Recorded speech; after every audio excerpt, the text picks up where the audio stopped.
Hello, I'm Pam of healingstars.com.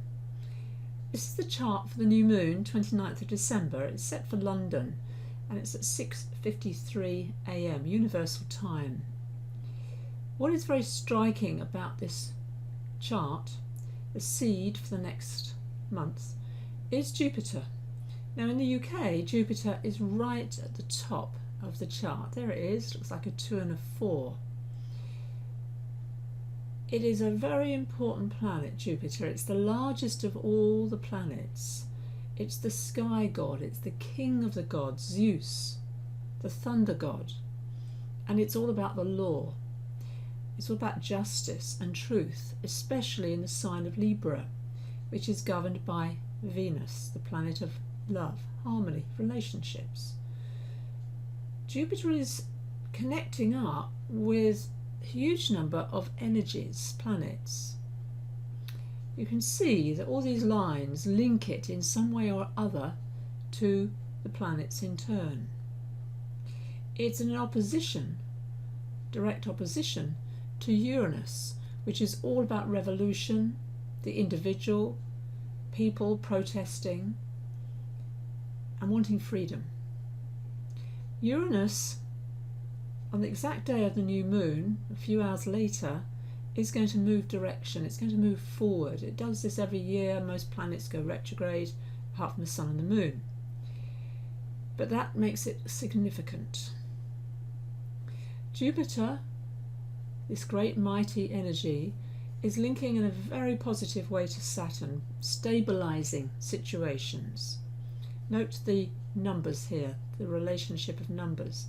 20 degrees, just 21, it's only just, Saturn's only just changed into that next degree. Jupiter is also trining a flow of energy, here's a blue line, a flow of energy to Venus in Aquarius, the sign of the people, the sign of humanity, of the group, of fairness. It is, however, in a very awkward connection to Chiron. Chiron is the archetype of the wounded healer in Pisces. Chiron spends a long time in Pisces. It was there throughout the 60s, so it's about 10 years roughly. So it's doing the same again. For those of you who are just over 50, you've had Chiron returning in your life. Now, healing wounds is something I believe in, totally believe in. That wounds are there for us to learn, to grow, to mature. And soul wounds is very appropriate to use that expression at this new moon. We have in Pisces the South Node, Mars, Neptune, all very, very close together. And Mars is activating this energy. Notice the colours. This is currently, Pisces is the sign, the colour is magenta.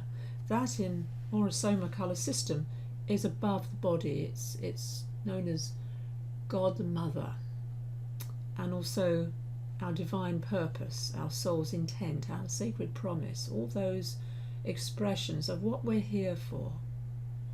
And next week on the 3rd, or the 2nd of January, Venus will become part of this group of energies. Deep healing, deep compassion and devotion, the divine, being connected to the source. Chiron in Pisces can feel disconnected from that. It can feel alone, it can feel forsaken by others. And Saturn is kind of bringing that message home. But Jupiter is saying the other, the opposite. Jupiter is saying, no, we are not alone. We have friends in high places. And Jupiter is in, as I said, a good relationship to Venus in the sign of friends and friendships. Saturn also, because it's rising in the UK chart, is linking us to Uranus. The old ways, tradition, are linked to the new. And that is a very positive connection of two very important planetary energies. The South Node, the past, letting go of the past, letting go of how we thought our lives should be, and instead embrace our lives as Spirit would like us to live. The work of Caroline Myss, who I admire greatly, explains the essence of the 6th chakra.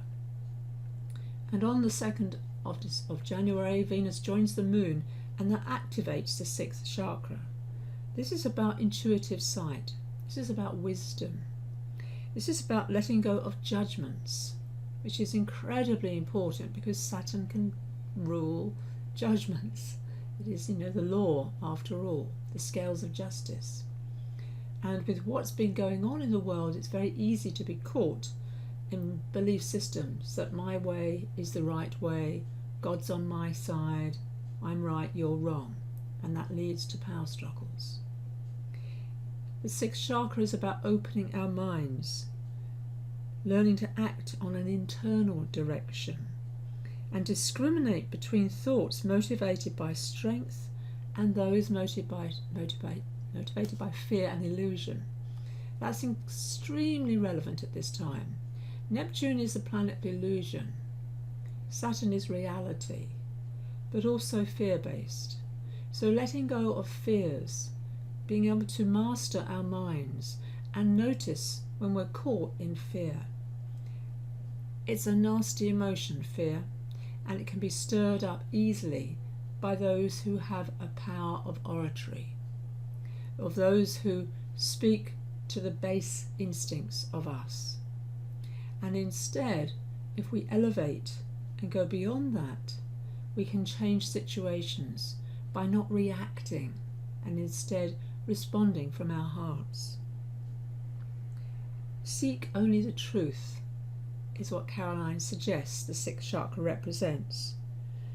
And that ability to release the old and embrace the new is, I believe, the message of this new moon. Mercury is retrograde. It's so close to the sun and moon. It's only just moved past the sun the day before. And Mercury now acts as a psychopomp, as a guide. It goes right back into Sagittarius and moves forward again into Capricorn in the new year. So it is a time of introspection, of really questioning what is true for you in your life. And one thing she says, which I loved, she says the 6th chakra is about ordination. She calls it the task one is called to do in service to others. And this is your contribution to the lives of others, not necessarily your profession, but the quality of the person you become. Our contribution of our spirits to others lives, others' lives, more than the contribution of our tasks. And that, I believe, is our true calling. Thank you for watching. I'm Pam Carruthers of healingstars.com. And for those of you who live in the UK who might be called to join me, I'm running a retreat on the 3rd and 4th of January in Seaford with my colleague Catherine Varley. We will be exploring what we need to let go of in order to move forward into 2017. I'd love for you to join me. Just check out my website, healingstars.com.